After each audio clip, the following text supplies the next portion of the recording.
Okay, the focus of today's lesson is flowcharting. We're getting into our programming unit, and the first half of this unit we are going to be focusing on the math logic behind computer programming, and then we'll get into some simple programming things in a few weeks.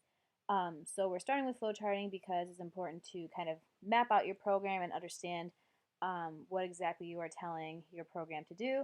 So today is kind of like an introduction to that flowcharting process. So the reason I do this unit is because I think it's really important for students to learn a little bit about how computers work and things like that. So I have this statistic from the Bureau of Labor, and it says that 1.4 million new jobs will be created in computing just in this decade.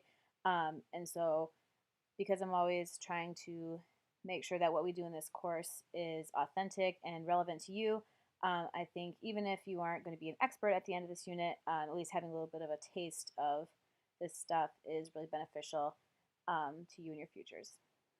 So, like I said, we're going to focus on flowcharting today. And if you don't know what a flowchart is, it's basically a diagram that is created to illustrate the solution to some sort of problem.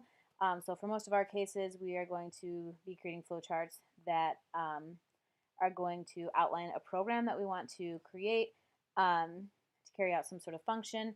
But you may have also seen some examples like this maybe in magazines or things like that. So this is kind of a really basic example of what a flowchart is. So it's a series of decisions and functions that kind of carry out some sort of purpose. So this example is something from maybe a magazine or a poster, and it's to help you determine if you should keep an article of clothing or toss it or donate it. So as you can see, you would answer a series of questions, and depending on what your answer is to those questions, it will instruct you in what to do next.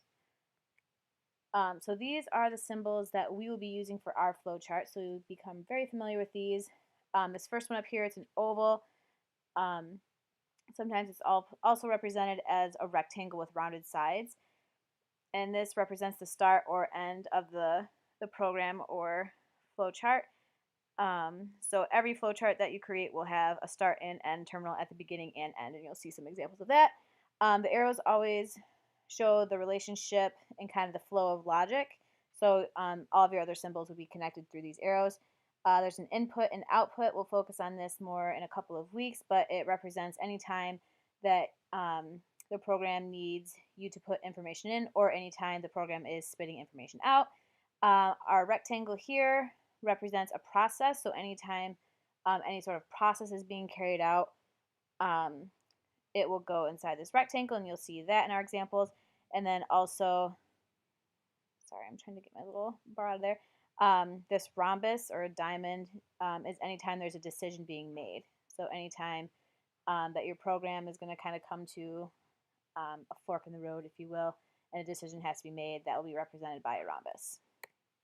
So here's a basic example, and this, I believe, is basically a flowchart that describes the situation of you basically getting home from work. So as you can see, we have our start and end terminals that are the ovals, like I mentioned, and then after we start, you have to immediately make a decision. Do you work within walking distance from home? If the answer is yes, then you'll carry out the function of walking to work, and then your arrow takes you to the end and you're done. But if your answer is no up here, and then you're asked another question, do you have a car? Yes. If so, then you carry out the function of driving to work. And then if your answer is no to that question, then you'll have to use public transportation, and then you go to the end. One important thing to remember is that this is kind of like a closed circuit, if you will. So everything should point to the end eventually. So if you answered no here, sorry, my little bar keeps coming up, then you should always have an arrow that goes to the end. It wouldn't just be over here hanging out by itself. So all things always lead to the end. Here's another example. This is if you should open a present or not. So we have our start terminal. Then we go down to a decision rhombus. Is it your birthday? If no, then you're just going to go down to the end. If the answer is yes, then you'll carry out the process of opening a present. Then you'll ask the question, is there more presents? If the answer is yes, you loop back up, and we'll talk more about loops in a couple of weeks. But this loop will continue going until the answer to this question is no, and then you stop. Here's another example, very simple. We have our start terminal, a decision rhombus that asks if the temperature is less than 32 degrees. This is for covering tomatoes in your garden. So if the answer is yes, you will cover your tomatoes because it's going to be cold. If the answer is no, then you'll keep them uncovered, and that goes to the end. So here are a few more examples if you'd like to go through these on your own. This is kind of like a little matching activity that I would do if I was in class with you. But take a moment to pause the video and try to plop in these phrases over here where you think that they belong on the flowchart.